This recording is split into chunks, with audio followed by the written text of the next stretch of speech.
మీకు మీ భార్య మాట్లాడితే కోపం వస్తుందా? లేదు మీ భర్త ఏమన్నా అంటే కోపం వస్తుందా? ఈ వీడియో చూడండి. ఒక అక్క ఒక చెల్లి ఒకేసారి పెళ్లి చేసుకున్నారు. అక్క లైఫ్ ఏమో గొడవలతోనూ ఎప్పుడు ఏదో ఒక కష్టాలతోనూ వెళ్ళిపోయింది. కానీ చెల్లి లైఫ్ అలా లేదు, ఎప్పుడు సంతోషంగా తన లైఫ్ ఉన్నది. దీన్ని చూసిన అక్క చెల్లి దగ్గరికి వెళ్ళి అడిగింది, ఏంటి సీక్రెట్, నువ్వు హ్యాపీగా ఉన్నావు, నేను ఇంత కష్టాలు ఇన్ని గొడవల మధ్యలో ఉన్నాను అన్నప్పుడు అప్పుడు అంటది చెల్లి, అక్క ఒక ట్రిక్ ఏంటంటే ఈరోజు నుంచి ఎప్పుడన్నా గొడవ వచ్చే సమయం వచ్చినప్పుడు నీకేమన్నా అరవాలన్నా లేకుంటే కోపంగా ఏమన్నా అనాలనిపించినప్పుడు ఒక గ్లాస్ నీళ్ళు తాగు, అన్ని ప్రాబ్లం వెళ్ళిపోతుంది. దానివల్ల ఏం ఉపయోగం అంటారు, ట్రై చేయక్క అంట. అక్క వెళ్ళి దాన్ని ట్రై చేసినప్పుడు వితిన్ 2-3 days తన లైఫ్ హ్యాపీగా మారిపోయింది. ఇంతే అండి.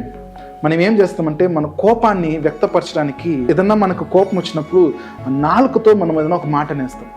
ఆ మాట చాలా ప్రభావం చేస్తుంది. ఈరోజు ఈ వీడియో చూస్తే మనమందరం ఒక విషయం నేర్చుకుందాం.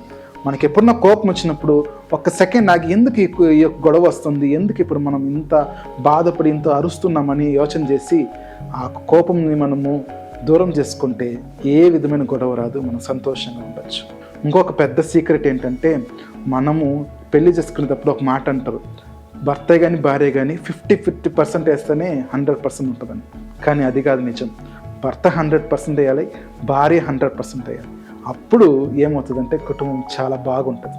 ఎందుకంటే 50-50 వేసినప్పుడు మిగతా 50-50 ఎక్కడికి పోద్ది, వేరే వేరే విషయాలకు వెళ్తే దానివల్ల గొడవలు వస్తుంటాయి. ప్రతి ఒక్కరు 100% వేసినప్పుడు ఏ విధమైన తొందర లేకుండా అందరూ సంతోషంగా ఉండొచ్చు. సో ఈ వీడియో చూస్తే మనం అందరం ఈరోజు 100% ఉన్నామా అని ఒకసారి చెక్ చేస్తాం. అందరూ లైక్ చేయండి, కమెంట్ చేయండి, షేర్ చేయండి. Thank you.